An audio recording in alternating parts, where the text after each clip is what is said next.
Buenas tardes a todos y a todas. Hoy les quisiera hablar sobre un tema del que poco se habla. ¿Realmente a quién amenaza el machismo? Todas sabemos que amenaza la vida de las mujeres. Es cosa de abrir los periódicos cada día, de ver las noticias para darnos cuenta la gravedad del problema. Pero ¿sabemos realmente cómo amenaza el machismo la vida de los hombres? Es un riesgo hoy día nacer hombre. El 80% de los homicidios que se cometen en el mundo, así como quienes perpetran los homicidios, son hombres. Es una estadística abrumadora. Realmente nacer hombre es un factor de riesgo. En Centroamérica es una situación particularmente grave. 9 de cada 10 personas que van a morir asesinadas son hombres. 1 de cada 50 hombres mayor de 20 años va a morir antes de cumplir los 31 años. Es decir, una gran mortandad de hombres jóvenes está ocurriendo en Centroamérica. Y la razón principal son los condicionamientos culturales que empujan a los hombres hacia morir demostrando su hombría. En Honduras, 91% de las víctimas de homicidio fueron hombres el año pasado. En Argentina igual, el 86% de las muertes por agresión corresponden a hombres y el 80% de los suicidios. Y en México, de 205,000 privados de libertad, el 95% son hombres. O sea, imagínense los riesgos de vivir la masculinidad de esta manera. Los hombres son víctimas del machismo, pero muchos no lo saben. Y si lo saben, callan por temor al rechazo. No hablan de este tema, no se discute este tema. Los hombres sufren el machismo cuando tienen que demostrarlo midiendo fuerza con otros hombres para ver quién tiene más poder. Y así corren el riesgo de ser heridos, mutilados, matados, privados de libertad, enfermados física o psicológicamente. ¿A qué se debe este riesgo abrumador que corren los hombres solamente por el hecho de serlo? A la creencia de que un hombre debe demostrar con la violencia que lo es decir, una masculinidad a prueba a través de la violencia.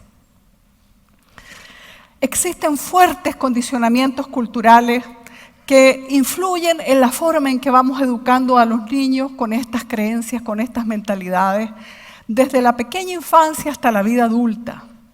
El niño debe demostrar en los juegos, peleando, a ver quién es más hombre. A veces los padres le dicen, no te dejes de ese chavalo, si te dejas, aquí te pego yo en la casa, anda, golpealo. Y bueno, luego los jóvenes adolescentes en las pandillas se enfrentan todos los días en la región centroamericana y mueren por lo menos en El Salvador, en Guatemala, 20 jóvenes cada día. Y en gran medida mueren por razones de género. No se dice eso, se habla de la pobreza, se habla de aspectos de seguridad, se habla de la criminalidad, pero no se dice que mueren midiendo fuerza con otros hombres para ver quién es más tuani, quién es más macho. Y eso es un factor muy importante del que queremos hablar esta noche. Se trata de morir como hombres.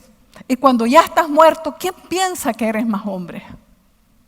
La cultura patriarcal impone al hombre una duda sobre su identidad y le exige como prueba de su masculinidad distanciarse y apartarse completamente de las conductas consideradas femeninas.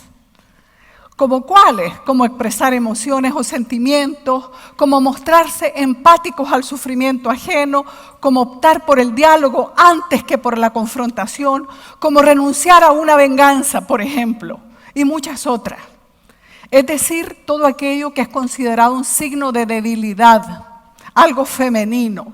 Lo peor que le puede pasar a un hombre es que le digan mujercita, o sea que se parece a nosotras, o sea que somos lo peor.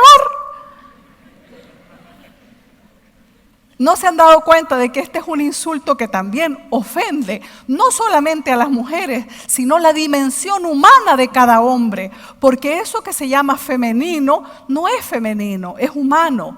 pero al hombre se le priva desde la infancia porque se le castra emocionalmente desde la infancia y se le aparta de su dimensión emocional.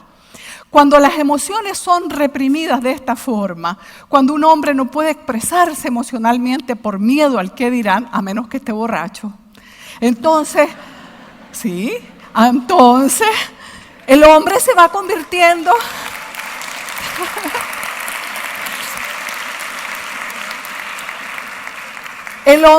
convirtiendo poco a poco en una bomba de tiempo. Un adolescente, por ejemplo, que ha tenido que callarse y no puede expresar su dolor por haber sido abandonado, maltratado, herido, dañado, abusado, esa persona en la adolescencia, en la vida adulta, va a explotar un día porque tiene demasiadas emociones negativas reprimidas, porque se le ha prohibido expresarlas a lo largo de toda su vida.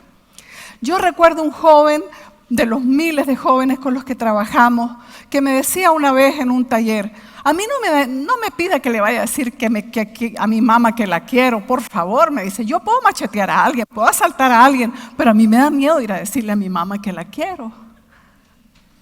¿Por qué ese miedo a expresar sentimientos tan grande? Y le sudaban las manos y estaba muy nervioso. Porque desde la infancia el machismo se le ha presentado al hombre como una manifestación exitosa de su personalidad. Todos estos comportamientos, estos roles machistas de los que muchos de nosotros y nosotras sabemos, realmente se venden como el éxito de un hombre machista. Yo quiero ser como él, tiene un montón de mujeres, esto, lo otro, como lo máximo. Pero realmente, los hombres van a ser víctimas de esa receta de masculinidad que enferma al hombre y que lo aleja de su dimensión humana. Esto se le enseña en la familia, con los ejemplos del padre, de los otros hombres adultos, hermanos mayores, en la escuela, ya lo sabemos. En la televisión es abrumador la violencia masculina, el enfrentamiento. Yo recuerdo que de niña solo mirábamos a dos vaqueros dispararse en las películas. Ahora es Terminator, masacrar uno, masacrar al otro. Y mientras más matamos, más masculinidad, más éxito en esa masculinidad. El cine, los videojuegos, estamos abrumados de violencia que se nos vende como éxito de la masculinidad. Pero además, todo esto ocurre en un momento histórico muy interesante. Al hombre se le ha despojado de un rol muy asociado a la masculinidad, que es el rol de trabajador y proveedor. ¿Cuántos hombres en el mundo han perdido su trabajo, su empleo? Y con ello no solamente han perdido un ingreso, han entrado en crisis en su propia masculinidad. Es un hombre que se siente frustrado, que siente que no puede desempeñarse en los roles masculinos que se espera que él desempeñe. Al mismo tiempo, este desempleo ha generado una profunda crisis, por lo tanto, en esos roles masculinos, una crisis en el machismo tradicional. Muchos hombres se sienten frustrados, incómodos, porque en el mismo periodo histórico las mujeres han ganado dinero, se han abierto camino en la vida laboral, se han incorporado a la vida pública. Entonces ha habido un cambio en las relaciones de poder entre hombres y mujeres. Las mujeres han obtenido ingresos que han alterado las relaciones de poder en la familia. Antes eran los hombres los que ganaban y las mujeres mucho menos, o no trabajaban o estaban solo en la casa.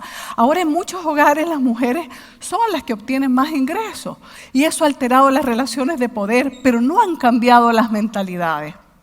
Las mujeres hemos salido a la vida pública, pero los hombres no han entrado a la vida familiar, a la vida privada. Las mujeres desempeñamos roles que nunca antes se habían desempeñado y nos sorprende cada día ver más y más mujeres en estos roles.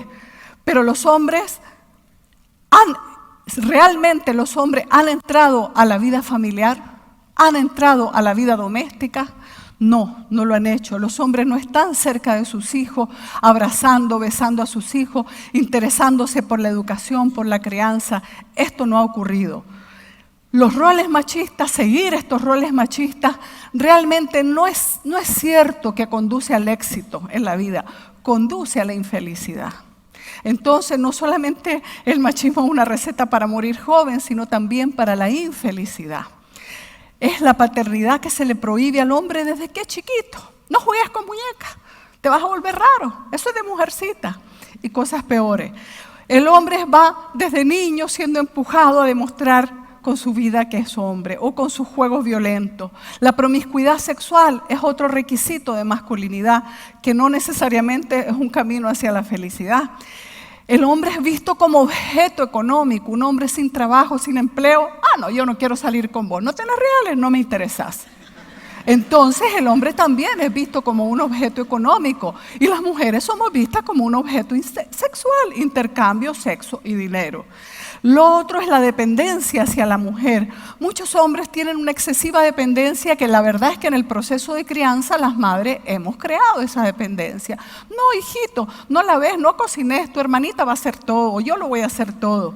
Y eso le va impidiendo destrezas para la vida al hombre. Y la dependencia hacia el alcohol, porque mucho de las adicciones a las drogas, al alcohol, tiene que ver con esa represión emocional. Bajo los efectos del alcohol un hombre puede llorar y nadie le va a decir mujercita. Le van a decir pobrecito, picadito, le hacemos una sopa, lo que sea.